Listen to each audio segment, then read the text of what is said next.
Hello મિત્રો, અમારી ચેનલમાં તમારું સ્વાગત છે. આજે આપણે બનાવીશું મકાઈના વડા અને તમને હું જે રીતે બનાવું છું એ રીતે હું બતાવું છું. ચલો તો આપણે જોઈએ. આપણે આ મકાઈનો લોટ લઈ લીધો, એમાં હળદર, મરચું અને લાલ મરચું પાવડર, હળદર, મીઠું અને થોડીક 1 ચમચી જેટલી ખાંડ નાખી અને આપણે જે આ પેસ્ટ બનાવી હતી ખાંડીને એ પણ નાખી લીધી. આપણે 1 ચમચી જેટલું મોઈન નાખીશું અને થોડા અત્યારે લીલા ધાણા હોય છે તો થોડા લીલા ધાણા નાખીશું. હવે આ બધાને આપણે પહેલા સરખી રીતે મસળી લેશું.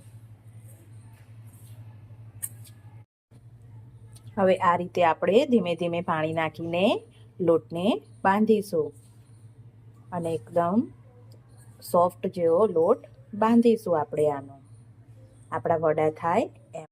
હવે આવી રીતે આપણે થોડી વાર લોટને મસળવાનો છે. જેટલો મસળશો લોટને એટલો મસ્ત ટેસ્ટ આવશે અને વડા પણ મસ્ત થશે તમારા. જો મિત્રો, હવે આ આપણો લોટ તૈયાર છે અને એક બાજુ આપણે કઢાઈ પણ તેલ ગરમ થવા મૂકી દીધું છે.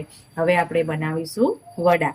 હવે આના આપણે નાના નાના થોડો લોટ લઈ અને આવી રીતે આમ વડા ટીપી લેશું. બસ આ સાઈઝના આપણે વડા કરવાના છે. જો આપણે આ રીતે બધા વડા ટીપી લીધા છે. હવે આપણે એક એક કરીને, આપણું તેલ આવી ગયું છે, એક એક કરીને તેલમાં મૂકીએ.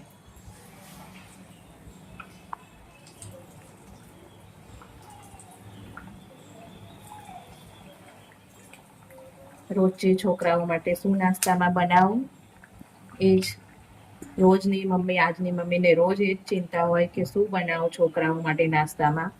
તો આ પણ તમે નાસ્તામાં બનાવીને આપી શકો છો. એકદમ હેલ્ધી નાસ્તો. હવે આને થોડા ધીમા ગેસે થોડી વાર આને ચડવા દેશું આપણે.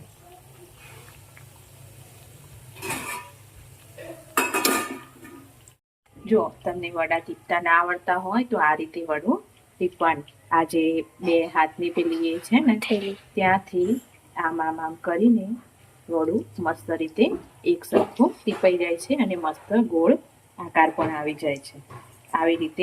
આવી જ રીતે બાજરીના પણ વડા બને છે. બાજરીના બનાવીશું એ દિવસે હું પાછો ફરીથી વિડીયો અપલોડ કરીશ.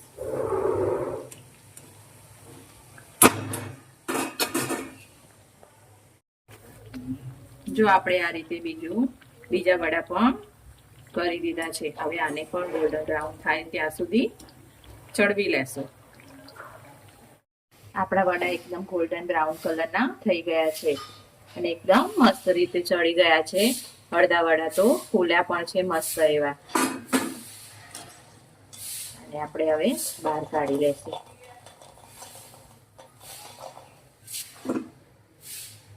હવે આ બંને વડું લઈ લીધું છે ટેસ્ટ કરવા માટે. તો કેવું લાગ્યું તમને? બહુ જ મસ્ત. હે, નાસ્તામાં લઈ જશો ને? હા. જો અમારા વડા તૈયાર છે. આપણો બીજો રાઉન્ડ પણ વડાનો તૈયાર થઈ ગયો છે. હવે અમારા બાળકોને ઉતાવળ આવી છે ટેસ્ટ કરવા માટેની, તો હવે એ લોકો ટેસ્ટ કરશે અને એમનો રિવ્યુ સાંભળીશું આપણે કે એમને કેવા લાગે છે. જો મિત્રો, તમને અમારી રેસીપી ગમી હોય તો લાઈક કરજો, શેર કરજો, સબસ્ક્રાઈબ કરજો અને આવી રીતે સપોર્ટ થોડો ઘણો કરતા રહેજો. Thank you.